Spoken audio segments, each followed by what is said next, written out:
question that some rosé producers sort of shirk away from answering. When it comes to age worthiness, when would you recommend that this is consumed? Another very good question, and something that is on our minds all the time. So this, there's no rush to drink it Yeah, quickly. And in fact, one of our wines from a similar region called Etoile was picked up by Forbes magazine last Christmas, and they said this wine is getting better and better. Yeah. Why rush to drink it? So these wines, I think, have probably a maximum shelf life of 4 years, but I think anything between years 1 and 3 is just absolutely fine. But it's a bit like with a champagne. Some people like to have a young, non-vintage, full of acidity and vivacity, but some people like it to have age and to come more sort of biscuity and yeasty. And so it depends. Some people do like a young style, some people prefer age, but this wine, it's fine for 3 or 4 years. It's quite delightful. I don't always say that to winemakers when I'm tasting. I just don't say anything. Or sometimes I've told them I didn't enjoy it. But this is delightful for sure. Thank you. Thank you. The rest of this for later in the day because I have some work to do. But yeah, this is wonderful. So you have the domain, which is, did you say 20 hectares? 20 hectares of land and 14 hectares of vines. Ah, right. Okay. And then you have your négoce business as well. But something that's very important to you and has become more important is this whole idea of regenerative agriculture. Yeah, absolutely. So when we bought Domaine Mirabeau, it had been conventionally farmed for more than 20 years. Of course, yeah. And I knew that it, so in other words, sprayed the hell out of it with synthetic herbicides, pesticides, fertilizers, you name it. But there was nothing living on this land apart from the vine. Yeah. It was a complete monoculture, and there's hardly any bird sound. I mean, it was just like this. Somebody carved out this piece of land for vines 200 years ago, but it had been intensively farmed. And we knew we were going to make it organic, but that wasn't going to recover the soil. It was just going to doing bad stuff. It wasn't going to bring it back to life. And soil has this amazing ability to rebuild itself if you treat it right, if you feed it right, and if you actually bring back cover crops, you bring in by bring diversity back into the vine, into the vineyard. Yeah, and it's something that when we took soil samples when we first land, and the makeup of the soil, I mean, it was virtually dead. But now, 3 years into regenerative farming, it's really coming back to life. And we've only had 3 vintages, and like I said earlier, that we haven't had very big vintages and a lot of wine to compare it with. But the fruit quality just seems to be better. But the life on the vineyard has come back, and it's just so. In fact, we had somebody who used to live here came back to pick up some post in the summer, and she said the bird noise here is deafening compared with how it used to be. Yeah. And I was so happy. So we've planted, 1 row of vines. We've got a row of trees and bushes. We're bringing in bees, we're having cover crops, we're bringing in sheep in the springtime, and we're basically focusing everything on the soil, and the soil will look after the vine.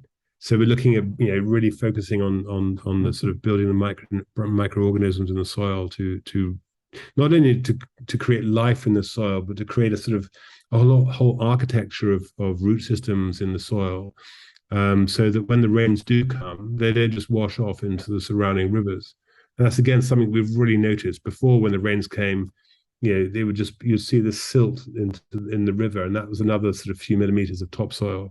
Yeah. But now when the rains come, the grasses suck the water into the ground, and it's a far happier vineyard. And regenerative farming is something that a few of us have got together earlier in the year and created a non-profit called the Regenerative Viticulture Foundation.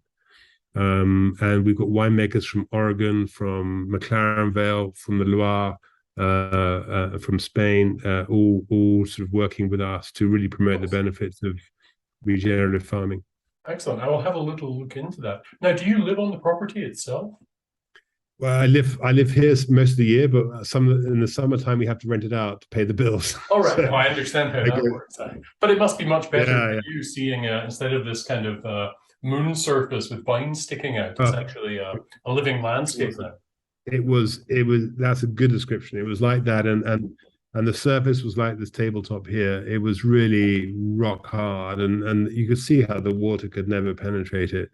So it just feels, and eventually we'll see with the quality of the fruit as we develop and do more vintages. But it just feels so much like the right thing to be doing, and we're really trying to put the science, the evidence behind doing it. And it's becoming far more talked about now than ever before. Because and also we're really trying to just promote the understanding of the science behind regenerative viticulture, not to create another certification, because I think that can be another barrier to entry. We want wine farmers, wine producers around the world, and many people are already doing it. They have cover crops, they have they bring in animals in the springtime to eat the crops and so on. But it's something that is, I think it's going to become the way of farming. Well, it only makes sense to me, that's for sure. Stephen, thank you very much for joining us at Good Food Revolution today. We really appreciate you bringing this particular rosé to the Ontario market, and I'm going to be enjoying that this evening. I just have to work out what to cook with this today. Thank you very much. Hopefully we'll see you in Ontario at some point soon, and until then, have yourself a wonderful autumn. Thank you very much. Thanks, Jamie. Lovely talking to you. Lovely talking to you. Bye-bye. Bye-bye. That's great. You're so good at that. Communications is obviously your forte, which I have to compliment you on your website. It's one of the better winery websites that I've seen in a while. So thank you. I'll tell the missus that. She'll be happy. Seriously, it was most impressive. Quick question for you before you go. Yeah. You kind of got out of the UK at just the right time, as far as I'm concerned. What are your thoughts on what's happened over the last few weeks? Oh my God, it's madness. I'm so pleased. Yeah, I'm so pleased I'm not there anymore. Oh God. I was just watching, so Liz Truss is not doing Prime Minister's question time today. She's hiding at number 10. And she got Peggy Mordaunt to come out and speak. And everybody's saying, well, but... PMQs. It's not Penny. The secret's in the name. And she's hiding because, who wouldn't be utterly mortified at what has happened? Oh, she's got to resign now. I'm sure. If she's not even turning up to do PMQs, and this, it's interesting. Even this morning, I didn't. Well, apparently Jeremy Hunt's has been talking this afternoon, but he's undone all of their mini budget.